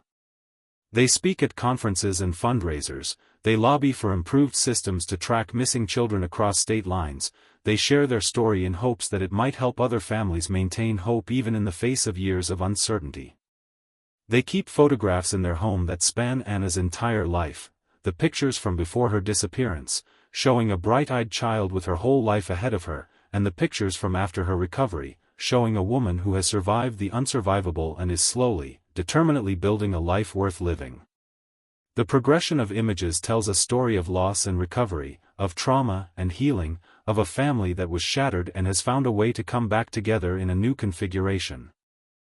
Anna maintains a relationship with Sarah Chun, her childhood friend who never forgot her. They meet regularly for coffee or lunch, talking about their lives, sharing both struggles and triumphs. Sarah's children know Anna as Aunt Anna, and Anna finds joy in watching them grow, in being part of their lives, in experiencing through them some of the normal childhood experiences she missed. The tree planted in Anna's honor continues to grow outside her elementary school, its branches spreading wider each year, its roots growing deeper. Anna visits it sometimes, standing beneath its shade, thinking about the 8-year-old girl who vanished on a July afternoon and the 30-something woman she has become. The tree is a reminder that growth is possible even in the wake of trauma, that roots can deepen and strengthen over time, that life finds a way to continue even when it seems impossible. And somewhere in a federal prison, Barbara Hastings continues to insist she did nothing wrong, unable or unwilling to comprehend the magnitude of what she stole from a child on a summer afternoon in 1989. She will likely die in prison, her delusions intact, never understanding the lives she destroyed or the pain she caused. But Anna Marie Fields is home. And that, in the end, is what matters most. The case of Anna Marie Fields raises profound questions about how we protect children, how we recognize victims who are hidden in plain sight, and how easily someone can vanish even in a community that believes itself vigilant and safe. The investigation that followed Anna's recovery revealed numerous moments when intervention might have been possible, when different choices or more thorough follow-up could have led to her being found years earlier. During the initial investigation in 1989, police had conducted door-to-door interviews throughout Pinehurst, including at the rental house where Barbara Hastings lived. An officer knocked on her door 3 days after Anna's disappearance. Barbara answered, claimed she had not seen anything unusual, and the officer moved on to the next house, making a note in his report that the resident at that address had been cooperative but had no information to provide. Anna had been inside at that very moment, locked in a bedroom closet, a gag tied around her mouth to prevent her from making noise, her hands bound with rope. She heard the knock on the door. She heard voices, though she could not make out the words. She knew that help was just on the other side of that door, that if she could just make a sound, just attract attention somehow, she might be saved. But fear paralyzed her. Barbara had spent the previous 3 days conditioning her through threats and violence, telling her that if she tried to call for help, if she made any noise, if she attempted to escape, Barbara would kill her and then kill her parents. Anna was 8 years old. She believed the threats absolutely. So she stayed silent in that closet while the police officer stood just feet away, never knowing that the missing child he was searching for was within arm's reach. The officer had no reason to suspect Barbara Hastings. She had no criminal record. She had lived in Pinehurst for less than a year but had not attracted any negative attention. She worked a steady job at the truck stop. She paid her rent on time. There was nothing in her behavior or presentation during that brief interaction at her front door to suggest she was hiding a kidnapped child. Over the following 21 years, Anna had been in proximity to law enforcement dozens of times. She had been in the car during at least 7 different traffic stops in Nevada, Idaho, and Montana. Each time, officers had approached the vehicle, checked Barbara's license and registration, looked at Anna sitting quietly in the passenger seat, and found nothing suspicious enough to investigate further. In 3 different instances, Anna had been present when Barbara rented apartments, standing beside her while landlords reviewed applications and discussed lease terms. The landlord saw a woman and her adult daughter, nothing unusual, nothing that raised concerns. Anna had been to emergency rooms 4 times over the years for various minor medical issues, a sprained ankle, a bad case of flu, a deep cut on her hand that required stitches, a suspected broken wrist that turned out to be a bad sprain. Each time, medical staff had treated her injuries, asked basic questions about what had happened, and sent her home with Barbara without any indication that they suspected abuse or captivity. She had been visible in grocery stores, in laundromats, at free clinics, at thrift stores where Barbara shopped for clothes and household items. Hundreds, perhaps thousands of people had seen her over the course of 21 years. And no one noticed. No one recognized that something was wrong. Part of this was Barbara's skill at manipulation and control. She had trained Anna to behave in specific ways in public, to avoid eye contact, to speak only when spoken to defer all questions to Barbara. She had conditioned Anna to fear the consequences of attracting attention or deviating from approved behavior. The control was so complete that Anna appeared, to casual observers, to be simply shy or socially awkward, personality traits that are common enough not to raise suspicion. But part of it was also the fundamental human tendency to see what we expect to see rather than what is actually in front of us. A woman and her adult daughter shopping for groceries or sitting in a waiting room fit our mental template for normal, unremarkable daily life. We do not expect to encounter kidnapping victims in ordinary places. We do not look for signs of captivity in people who appear to be going about routine activities.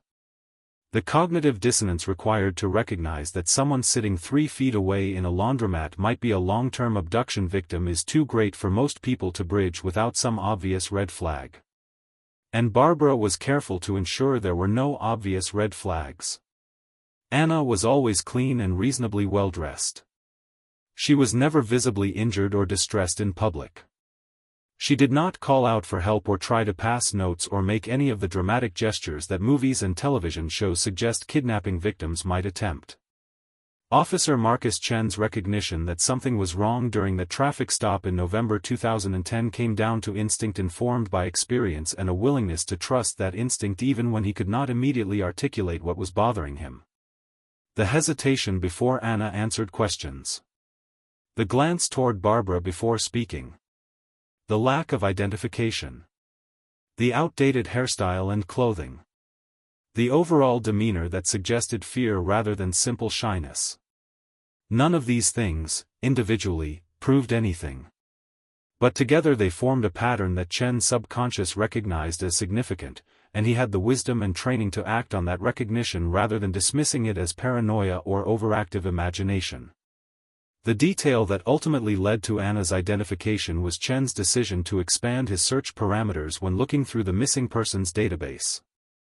When Anna gave her birth date as April 15 rather than the correct date of March 12, Chen did not simply accept that information at face value. He understood that abducted children might not know their real birth dates, that someone living under a false identity might have been given incorrect information or might have genuinely forgotten the truth over years of repetition of a lie. So he searched for missing persons who matched Anna's general description and approximate age, allowing for variations in the birth date of plus or minus several months.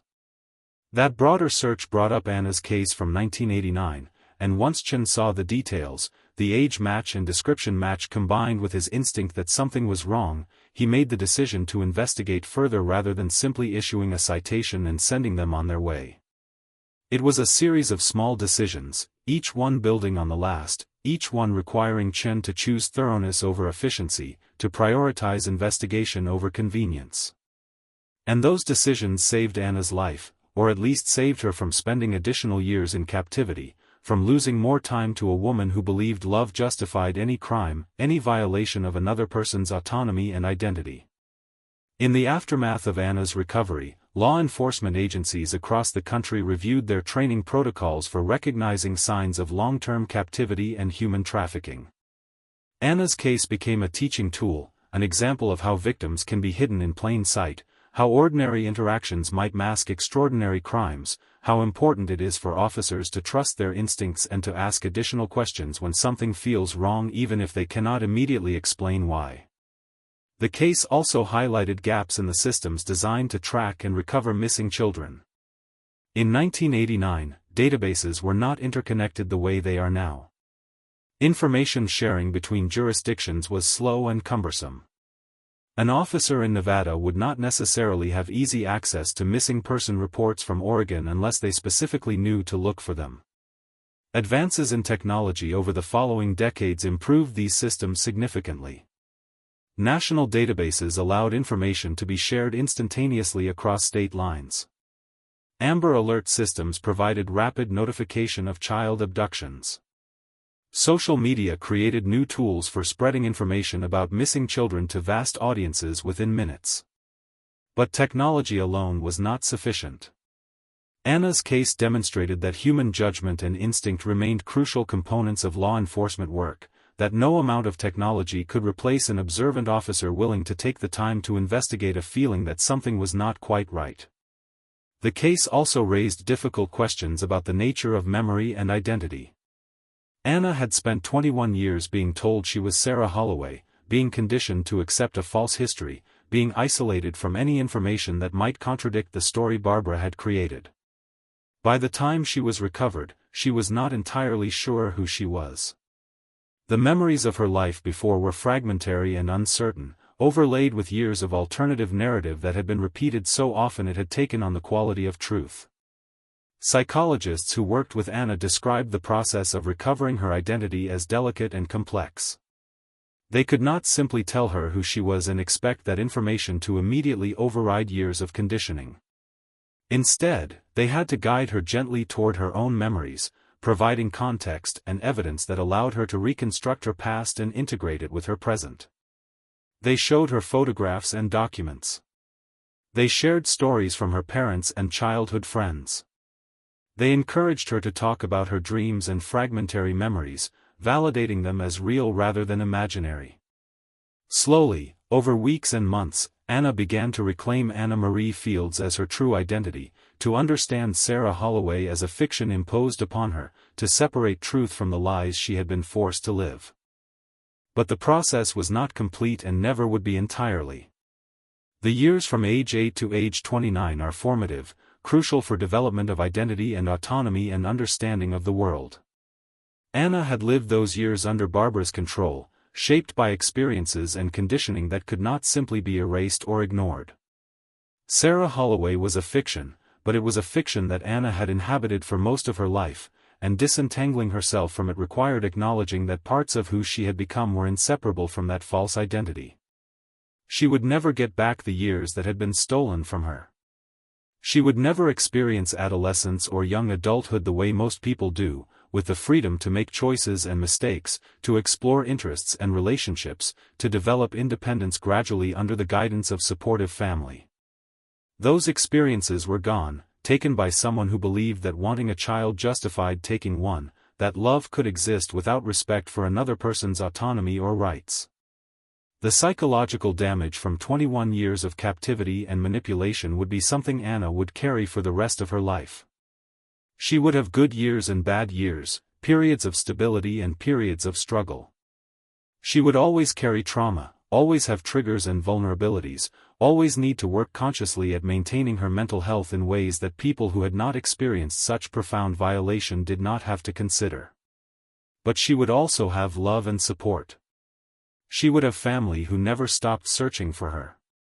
She would have friends who remembered her and welcomed her back. She would have community members who celebrated her survival. She would have access to therapy and resources to help her heal. She would have the fundamental knowledge that she was valued and wanted, that her absence had created a hole in the world that her presence filled. And she would have the rest of her life to decide who she wanted to become, no longer constrained by Barbara's control, free to make her own choices even if those choices were sometimes difficult or frightening. The future was uncertain, but it was hers, and that was a gift beyond measure after 21 years of having no future beyond the narrow confines Barbara had imposed. The community of Pinehurst, which had carried the weight of Anna's disappearance for 2 decades, experienced a complicated mix of emotions following her recovery. There was joy and relief that she had been found alive. There was celebration of her return. But there was also collective guilt over the fact that she had been taken from their midst, that their belief in the safety of their community had been an illusion, that the systems they had trusted to protect children had failed in the most fundamental way possible. Some community members struggled with anger at themselves and at law enforcement, convinced that more could have been done, that if only they had been more vigilant, if only the police had searched more thoroughly, if only someone had noticed Barbara Hastings and recognized her as a threat, Anna might have been recovered years earlier. This guilt was not rational, but it was deeply felt, a communal trauma that mirrored the individual trauma of Anna and her family. Others focused on the positive aspects of the outcome, on the fact that Anna was alive, that she had survived, that she had come home. They organized welcome-back celebrations and fundraisers to help with her medical and psychological care. They showed up at the trial to support the Fields family. They continued to show up in the years that followed, demonstrating that Pinehurst had not forgotten Anna and would not abandon her as she worked to rebuild her life. The elementary school that had planted a tree in Anna's honor held a special ceremony following her recovery, inviting Anna to attend and to add a new plaque next to the original one. The new plaque read, "Anna Marie Fields, found November 3, 2010. Welcome home." Anna stood before the tree, now grown tall and strong, and planted a smaller companion tree beside it, a symbolic gesture of new growth and new beginnings. The media coverage of Anna's case was intense and sustained. For weeks following her recovery, her story dominated local and national news. Reporters wanted interviews. Television producers wanted to create documentaries. Publishers wanted to buy the rights to her story for books and movies. The attention was overwhelming and often felt exploitative, as if Anna's suffering was being commodified, turned into entertainment for people who had no connection to her or her family. Rebecca and David Fields were protective of Anna's privacy, declining most media requests, agreeing only to carefully controlled interviews that Anna specifically approved. They understood that sharing Anna's story had value, that it could raise awareness about long-term abduction cases and potentially help other victims, but they also prioritized Anna's well-being over public curiosity. Anna herself struggled with decisions about how much of her story to share and with whom. She felt a responsibility to help others who might be in similar situations, but she also needed to protect herself from being defined entirely by what had been done to her. She was more than a kidnapping victim. She was a person with interests and thoughts and dreams beyond the trauma she had experienced. She eventually agreed to participate in select interviews and documentaries, always on her own terms, always with the ability to stop if the process became too difficult or invasive. She used these platforms to advocate for better systems to identify and recover missing children, for improved training for law enforcement and medical professionals to recognize signs of captivity, for greater awareness that trafficking and abduction victims can be hidden in ordinary places. She spoke directly to other victims, offering them encouragement and hope, assuring them that escape was possible, that healing was possible, that life after trauma could be full and meaningful even if it was also difficult. Her words reached people who were living in situations similar to what she had endured, people who had begun to believe that escape was impossible, that no one would believe them, that they were trapped forever. Several women came forward in the years following Anna's recovery, reporting that they had been held in long-term captivity by family members or partners, that Anna's story had given them the courage to seek help. Law enforcement credited Anna's case with raising awareness that led to the identification and rescue of at least 8 other long-term abduction victims who had been living in plain sight, hidden by the same cognitive dissonance that had concealed Anna for 21 years. The ripple effects of Anna's recovery extended far beyond her individual case. Training protocols changed. Laws were strengthened. Communities became more aware of the signs of abuse and captivity. The collective consciousness shifted slightly, becoming more attuned to the possibility that terrible things might be happening behind closed doors, that ordinary appearances might mask extraordinary suffering. But there were also cautionary tales in the aftermath. Some people became overly suspicious, reporting innocent family situations to authorities based on misinterpretations or unfounded fears. The balance between vigilance and paranoia was delicate, and not everyone navigated it successfully. There were cases of families being investigated because a child seemed quiet or a parent seemed strict, situations where well-meaning concern led to intrusive intervention in families that were functioning normally but did not fit conventional templates. Anna's case demonstrated the importance of trusting instinct while also maintaining perspective, of investigating when something seemed genuinely wrong while not assuming the worst in every ambiguous situation. It required judgment and nuance, qualities that are difficult to codify in training manuals or policy documents. 10 years after her recovery, Anna agreed to be interviewed for a retrospective article about her case and her life since being found. She was 39 years old, living independently in an apartment in a city several hours from Pinehurst, working full-time at a non-profit organization that supported victims of crime and trafficking. She had a small circle of close friends. She maintained regular contact with her parents and with Sarah Chun. She had a cat named Jasper and a garden where she grew tomatoes and herbs. Her life was ordinary in the best possible way. She went to work, came home, made dinner, watched television, read books, tended her garden. She had therapy appointments twice a month. She had occasional difficult days when the past felt too heavy to carry. But she also had good days, days when she felt genuinely happy, days when she could appreciate the simple pleasure of choosing what to eat for dinner or deciding to spend Saturday afternoon reading in the park. In the interview, she reflected on the journey from that November evening in 2010 when she had told Officer Chun her real name to the life she had built in the decades since. She talked about the challenges of reintegration, the ongoing work of healing, the ways trauma continued to affect her even as she moved forward.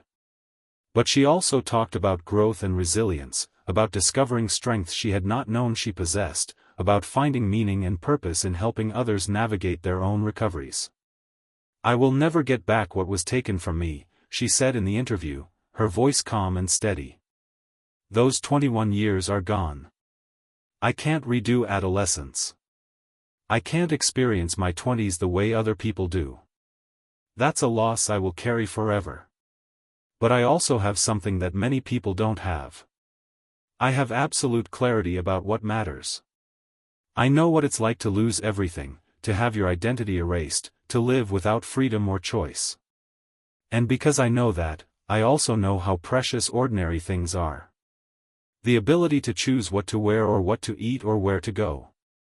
The ability to say no. The ability to make mistakes and learn from them. These are gifts, and I try not to take them for granted. She spoke about her parents, about the complicated work of rebuilding their relationship, about learning to be a family again after decades of separation. We can't just pick up where we left off when I was 8, she explained. Too much has happened. We're different people now. My mom has to remember that I'm not a child anymore, even though she missed watching me grow up. My dad has to practice expressing emotions instead of staying silent the way he did during the years I was gone. And I have to learn to trust them, to believe that they want what's best for me, to accept that their protectiveness comes from love rather than a desire to control me the way Barbara did. She spoke about the ongoing challenge of managing triggers and flashbacks, situations that brought back memories of captivity and caused panic attacks or dissociation. I can be fine for weeks, feeling completely normal, and then something small will trigger me. A certain smell or sound. Someone standing too close behind me in line. A locked door. And suddenly I'm back in that place emotionally, feeling trapped and afraid even though I know rationally that I'm safe. It's frustrating because I can't always predict what will trigger me or control my reaction. But I'm learning to be patient with myself, to recognize that these reactions are my brain's way of protecting me, even if the protection isn't necessary anymore. She spoke about her work at the nonprofit, about finding purpose in helping others who had experienced trauma. I wanted to do something meaningful with what I've been through, she said. I didn't want it to be just suffering with no purpose. So I work with people who are dealing with their own trauma, and I can tell them honestly that healing is possible, that they can build lives worth living even after terrible things have been done to them. I can speak from experience, not just theory. And sometimes that makes a difference for people who are struggling to believe that things can get better. And she spoke about hope, about the possibility of the future, about continuing to grow and change and discover who she wanted to become. I'm not done yet, she said, smiling slightly. I'm still figuring out who I am, what I want, what my life can be. That's okay. Most people my age are still figuring those things out too. I just had a longer, harder journey to get to this point. But I'm here now. I'm alive. I'm free. And that's more than I believed was possible for a very long time. The article was widely shared and became one of the most read pieces in the publication's history. It resonated with people who had experienced trauma, who were struggling with their own processes of healing and recovery. It resonated with families of missing persons who needed to believe that recovery was possible even after years of searching. It resonated with ordinary readers who were moved by Anna's resilience and determination to build a meaningful life despite everything she had endured. Rebecca and David Fields, now in their 60s, continued their advocacy work for families of missing children. They had become recognized voices in the community of victim advocates, speaking at conferences and working with organizations to improve systems for tracking and recovering missing persons. The work gave them purpose and allowed them to transform their own suffering into something that might help others avoid similar anguish. They spoke often about the importance of never giving up hope, of continuing to search and advocate even when years had passed without any leads or progress. We never stopped looking for Anna, Rebecca said in one interview. Never stopped hoping. There were days when hope was almost unbearable, when it felt like we were torturing ourselves by refusing to accept that she was probably gone. But that refusal to give up, that stubborn insistence on hope, meant that we were ready when she was found. We hadn't moved on or forgotten her. We were still here, still waiting, still ready to welcome her home. David spoke about the importance of supporting survivors after recovery, of understanding that finding a missing person was not the end of the story but rather the beginning of a new and equally challenging chapter. Everyone focuses on the moment of reunion, on that emotional scene when a family is brought back together, he said. But the real work comes after that. The years of therapy and adjustment and learning to navigate a relationship that's been fractured by trauma. That work is hard and it's not dramatic, so it doesn't get as much attention. But it's crucial. Families need support not just during the search but during the recovery period that follows. Sarah Chun, Anna's childhood friend, continued to be an important presence in Anna's life. Their friendship had evolved and deepened over the years since Anna's recovery, becoming something different from what it had been when they were children but equally valuable. Sarah's children, now teenagers, knew Anna as a family friend who had survived something terrible and who served as a reminder that resilience was possible even in the face of extraordinary adversity. Sarah spoke in interviews about the guilt she had carried for 21 years, believing that Anna's disappearance was somehow her fault because Anna had been walking home from her house when she was taken. It was irrational, Sarah acknowledged. I was 8 years old. There was nothing I could have done differently. But guilt doesn't care about rationality.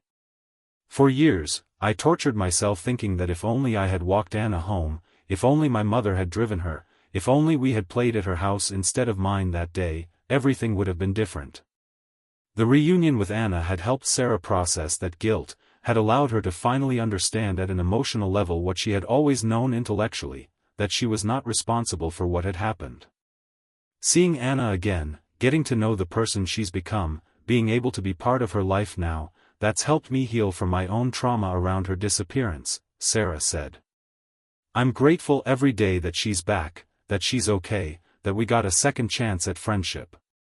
Officer Marcus Chin remained with the Nevada Highway Patrol and continued to use Anna's case as an example in training sessions for new officers.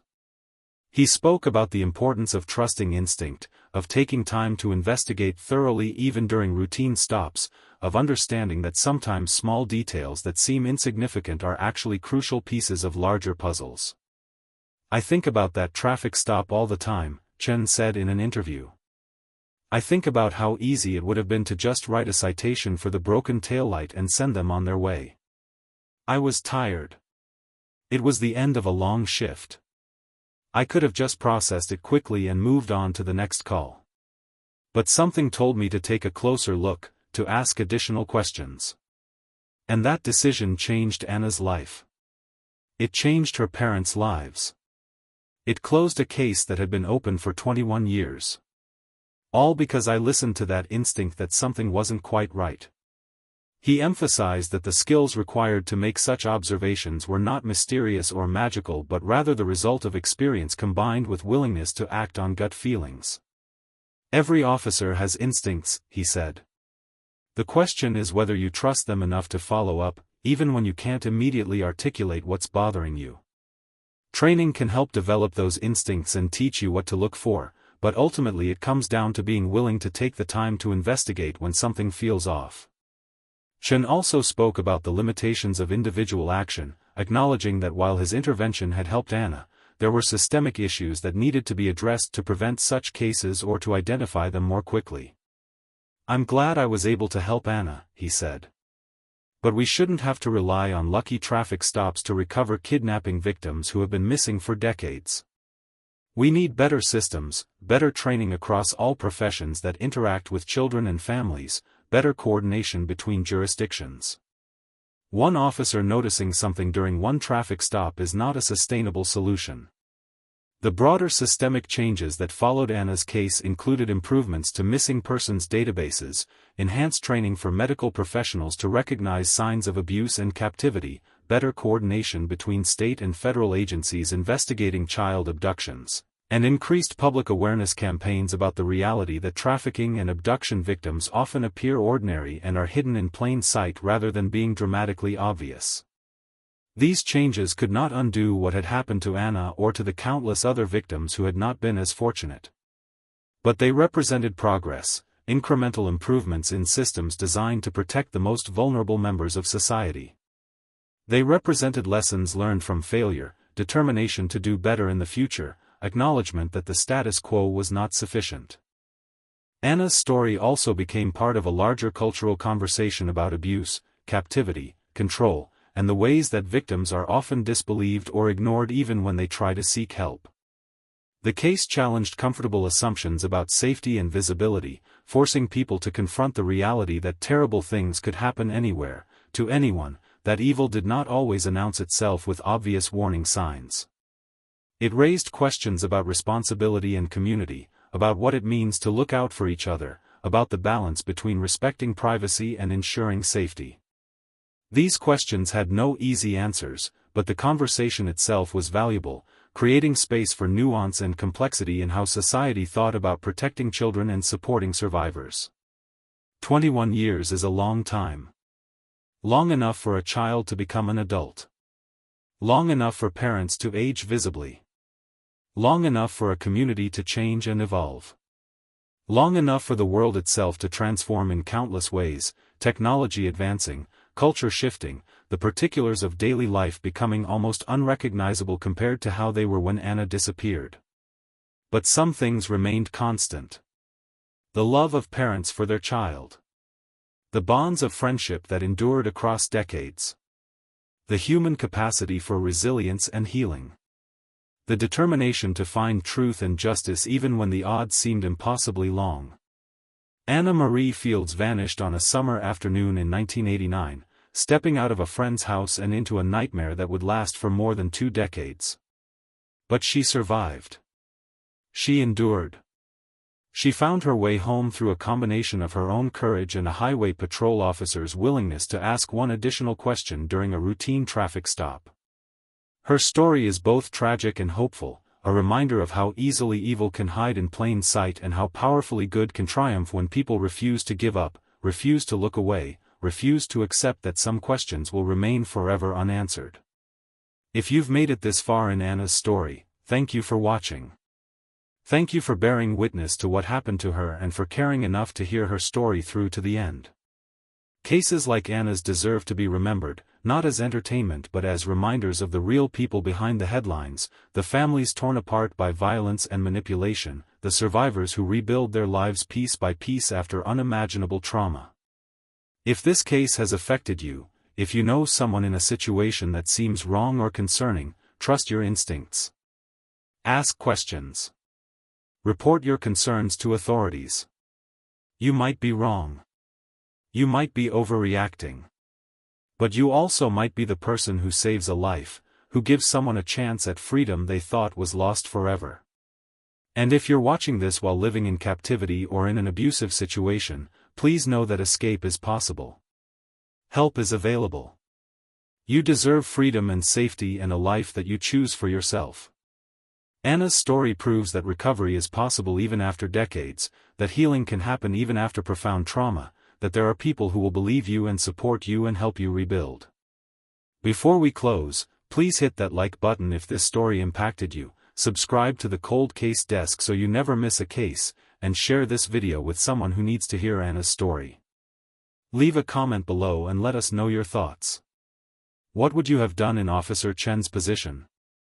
How can we as a society do better at protecting vulnerable children and recognizing victims who are hidden in plain sight? Your engagement and your voice matter. These conversations save lives. This has been the Cold Case Desk, bringing you stories that deserve to be remembered and voices that deserve to be heard. Until next time, stay vigilant, stay compassionate, and never stop asking questions. Anna Marie Fields is home. And that is everything.